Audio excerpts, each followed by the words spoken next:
آج 2 شوال جمعرات عید کے دوسرے دن اگر کوئی شخص ذات الجلال والاکرام جو کہ عرش اعظم پہ لکھے ہوئے کلمات ہیں، اللہ رب العالمین کی صفت بھی ہے، اگر کوئی شخص ذات الجلال والاکرام اور قرآن پاک کی ایک چھوٹی سی سورہ مبارکہ صرف 29 بار پڑھ لے گا، اللہ پاک اس کے مقدروں کو کھول دیں گے۔ اگر آج کے دن کے فیوز و برکات سے مستفید ہونا چاہتے ہو، اگر آج اللہ پاک کی رحمت و برکتوں سے مالا مال ہونا چاہتے ہو، تو پھر 2 شوال جمعرات عید کے دوسرے دن یہ وظیفہ صرف 29 بار بتائے گئے طریقے سے پڑھ لیجئے گا۔ شام بعد میں ہوگی، پہلے آپ کی حاجات پوری ہوں گی۔ اگر کوئی بندہ ایک دن میں اپنی ہر حاجت کو پورا کرنا چاہتا ہے، ایک دن میں اپنی تقدیر کے بندتالوں کو کھلوانا چاہتا ہے، ایک دن میں بگڑے کام سنوارنا چاہتا ہے، ایک دن میں اپنے پورے سال کے کبیرہ صغیرہ گناہوں کی سچی توبہ کرانا چاہتا ہے، تو آج 2 شوال جمعرات عید کا دوسرا دن کسی صورت آپ لوگوں نے دنیاوی کاموں میں مصروف رہ کر ضائع نہیں کرنا۔ آج کا دن مقدر سنوارنے کا دن ہے، آج کا دن اللہ رب العالمین کو راضی کرنے والا دن ہے۔ اگر آج اللہ پاک کی ذات کو راضی کر لیا تو پورے سال کی نعمتیں آپ کی قسمت میں لکھ دی جائیں گی۔ اگر آج کا دن ضائع ہو گیا پھر پورے سال در بدر کی ٹھوکریں کھانی پڑیں گی۔ بہتر یہ ہے کہ آج آپ لوگ اس وظیفے کو بالخصوص کر لینا۔ اکابرین فرماتے ہیں کہ 2 شوال جمعرات کے دن جس گھر میں یہ وظیفہ پڑھ لیا جاتا ہے، اس گھر کا بچہ بچہ کروڑ پتی بن جاتا ہے۔ گھر کے کونے کونے سے غربت کا تنگ دستی کا خاتمہ ہو جاتا ہے، بند کاروبار چل پڑتے ہیں، ہر کام دفتر کاروبار میں کامیابی عروج ترقی کے لیے آج یہ وظیفہ صرف 29 بار پڑھ کر دیکھ لو۔ آپ رب کریم سے جو بھی مانگیں گے، جتنا بھی مانگیں گے، جیسا بھی مانگیں گے، رب کی ذات غیبی خزانوں سے عطا فرمائے گی۔ آپ یہ وظیفہ رات کو پڑھیں گے، صبح ہونے سے پہلے تقدیر بدل جائے گی۔ آپ یہ وظیفہ جس مقصد کے لیے پڑھیں گے وہ مقصد راتوں رات پورا ہو جائے گا۔ بعض اوقات یہ وظیفہ پڑھتے دوران ہی فرشتے غیب سے رزق اور دولت کامیابیاں لے کر آپ کے پاس آ جاتے ہیں، اور بعض اوقات وظیفہ مکمل ہوتے ہی تقدیر بدل جاتی ہے۔ اگر آج کوئی اس مہینے میں کسی تنگ دستی کا شکار ہے، کسی پریشانی کا شکار ہے، بے بسی لاچاری مجبوری میں مبتلا ہے، تو آج صرف 29 بار یہ وظیفہ پڑھنے سے آپ کی تمام بے بسی لاچاری مجبوری پریشانیاں ہمیشہ کے لیے ختم ہو جائیں گی۔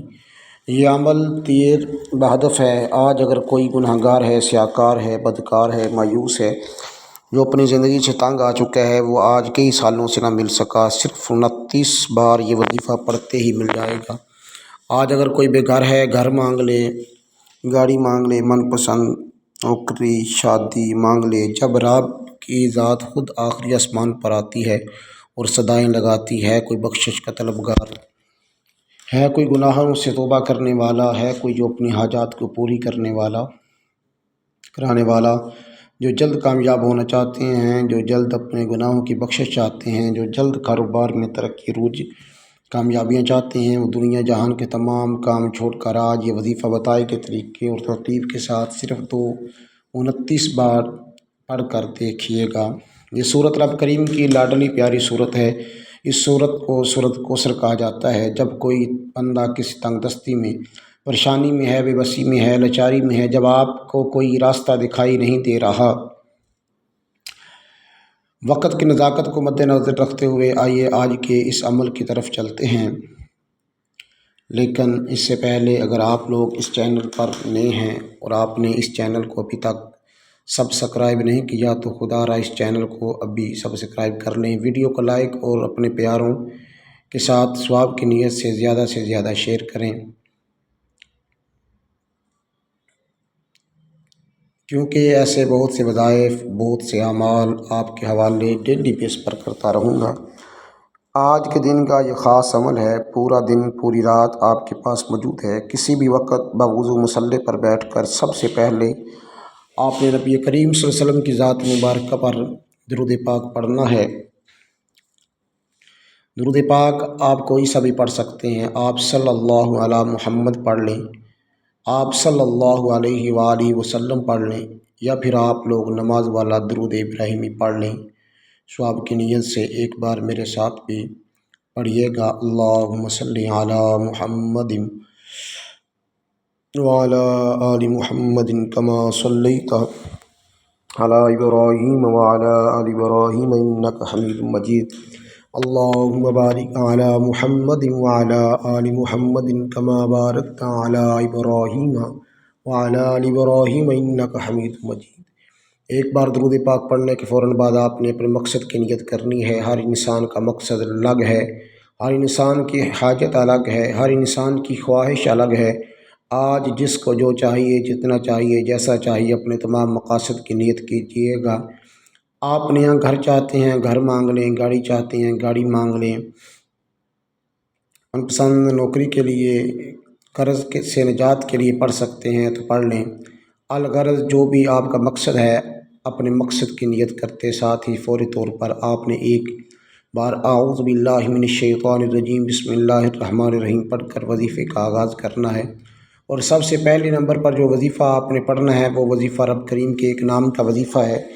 یہ رب کریم کا وہ صفاتی نام ہے جس کی قسم رب تعالیٰ نے کھائی ہے۔ رب کریم نے فرمایا کہ مجھے قسم ہے اپنے نام یا فتاح کی، جو بندہ یا فتاح پڑھ کر کچھ بھی مانگے گا میں اس بندے کی ہر حاجت کو پورا کروں گا۔ جس نام کی قسم رب نے کھا لی اس نام کی فضیلت اور برکت کتنی ہوگی۔ اس نام کے مانگنے والے کی ہر حاجت پوری ہو جاتی ہے۔ یا فتاح ایک بار ہو گیا، یا فتاح دو بار ہو گیا، یا فتاح تین بار ہو گیا۔ اس طرح سے آپ یا فتاح کے ہاتھ کی انگلیوں پر پڑھ لیں، تسبیح کے دانوں پر پڑھ لیں۔ آپ نے صرف اور صرف 11 بار پڑھنا ہے۔ 11 بار یا فتاح پڑھتے دوران آپ نے کسی سے کوئی بات نہیں کرنی، نہ کوئی آپ سے بات کرے گا۔ آپ جتنی توجہ، دھیان، خلوص نیت کے ساتھ یا فتاح کے پڑھیں گے اتنی جلد آپ پر رحم و کرم ہو جائے گا۔ یا فتاح کو 11 بار پڑھنے کے بعد فوری طور پر آپ نے دوسرے نمبر پر جو وظیفہ پڑھنا ہے وہ آج کا خاص الخاص اور شرطیہ عمل ہے، توجہ کیجیے گا۔ سورہ کوثر پڑھنے سے بند کاروبار چل پڑتے ہیں، طاقتور دشمن کی چیخیں نکل جاتی ہیں۔ اگر آپ کسی کو اپنے قابو میں کرنا چاہتے ہیں، آپ کسی سے کوئی بات منوانا چاہتے ہیں، کسی کو سیدھے راستے پر لانا چاہتے ہیں، دنیا کے ہر مقصد میں کامیابی کے لیے سورۃ کوثر پڑھیے گا۔ سورہ کوثر کی تلاوت سماعت فرما لیں۔ بسم اللہ الرحمن الرحیم انا اعطیناک الکوثر فصل لربک وانحر ان شانئک ھو الابتر۔ سورہ کوثر کو آپ نے 29 بار پڑھنا ہے۔ آپ ہاتھ کی انگلیوں پر پڑھ لیں یا تسبیح کے دانوں پر پڑھ لیں۔ سورہ کوثر پڑھتے دوران آپ نے کسی سے بات نہیں کرنی، نہ کوئی آپ سے بات کرے گا۔ آپ نے توجہ، دھیان، خلوص نیت کے ساتھ سورہ کوثر پڑھنی ہے۔ انشاءاللہ سورہ کوثر 29 بار پڑھنے دوران ہی آپ کو محسوس ہو جائے گا کہ رب نے آپ کی سن لی ہے، رب راضی ہو گیا ہے، غیب سے راستے بن چکے ہیں، غیب سے فرشتے آ چکے ہیں اور آپ کی جھولیاں رحمتوں سے بھر چکی ہیں۔ سورہ کوثر کو 29 بار پڑھ کر اب تیسرے نمبر پر آپ نے سورۃ الاخلاص پڑھنی ہے۔ بسم اللہ الرحمن الرحیم قل ھو اللہ احد اللہ الصمد لم یلد ولم یولد ولم یکن لہ کفوا احد۔ آپ نے سورۃ الاخلاص کو بھی صرف اور صرف 29 بار ہی پڑھنا ہے۔ بسم اللہ کے ساتھ پڑھنا چاہتے ہیں بسم اللہ کے ساتھ پڑھ لیں، اگر ویسے پڑھنا چاہتے ہیں تو ویسے پڑھ لیں۔ اس کے بعد آپ لوگوں نے چوتھے نمبر پر روح القدس یعنی کہ فرشتوں کا بتایا ہوا عمل، فرشتوں کی پڑھی ہوئی تسبیح آپ لوگوں نے پڑھنی ہے۔ توجہ اور دھیان سے سماعت کیجیے گا کہ کس طریقے سے پڑھنی ہے۔ سبحان اللہ وبحمدہ سبحان اللہ العظیم برحمتک استغیث استغفر اللہ۔ یہ تسبیح فرشتوں کی تسبیح ہے۔ اس تسبیح کو صرف اور صرف آپ لوگوں نے صرف یہ تسبیح 21 بار پڑھنی ہے۔ توجہ اور دھیان کے ساتھ اپنے مقصد کو ذہن میں رکھتے ہوئے آپ لوگوں نے یہ عمل کرنا ہے۔ اس کے بعد جو آخری عمل ہے جس کے بغیر یہ وظیفہ نامکمل ہے وہ یا ذا الجلال والاکرام کا عمل ہے۔ یا ذا الجلال والاکرام یہ عرش کے خزانوں میں سے ایک خزانہ ہے۔ جو شخص بھی یا ذا الجلال والاکرام کو پڑھتا ہے اللہ رب العالمین اس سے راضی ہو جاتے ہیں۔ یہ میرے رب کی صفت بھی ہے، یہ قرآن پاک کے کلمات بھی ہیں۔ یا ذا الجلال والاکرام کو صرف اور صرف 11 بار پڑھنا ہے۔ جب 11 بار آپ لوگ یا ذا الجلال والاکرام کو پڑھ لیں اس کے بعد درود پاک پڑھ لیجئے گا جو آپ نے عمل کے شروع میں پڑھا تھا۔ آپ کا یہ عمل، آپ کا یہ پورا وظیفہ مکمل ہو گیا۔ اس کے بعد ہاتھ اٹھا کر اللہ رب العالمین سے جو بھی دعا کریں گے میرا رب آپ کی ضرور دعاؤں کو قبول فرمائے گا۔ اللہ والو، یہ وظائف ہیں جو کوئی نہیں بتاتا، کوئی اس طریقے کے عمل نہیں بتاتا، یہ وہ قرآنی عمل ہیں، یہ وہ قرآنی وظیفہ ہے۔ جب لوگ پڑھیں گے اللہ رب العالمین کی ذات آپ سے راضی ہو جائے گی۔ باوضو مصلی پر بیٹھ کر پڑھ لیں، چلتے پھرتے بھی پڑھ سکتے ہیں، اور ان کلمات کو آپ لوگ بغیر وضو کے بھی پڑھ سکتے ہیں، لیکن اہتمام کے ساتھ پڑھیں گے، گھر میں بیٹھ کے اور کونے میں بیٹھ کر پڑھیں گے تو زیادہ فائدہ ہوگا۔ دعا ہے کہ رب کریم میرا سنانا اور آپ کا سننا اپنی پاک بارگاہ الہی میں قبول و منظور فرمائے، آمین۔ محترم ناظرین، اپنے رزق میں برکت اور وسعت کے لیے اللہ تعالیٰ کے 99 ناموں میں سے کوئی ایک نام کمنٹ میں ضرور لکھیں۔ اللہ تعالیٰ ہم سب کا حامی و ناصر ہو، آمین۔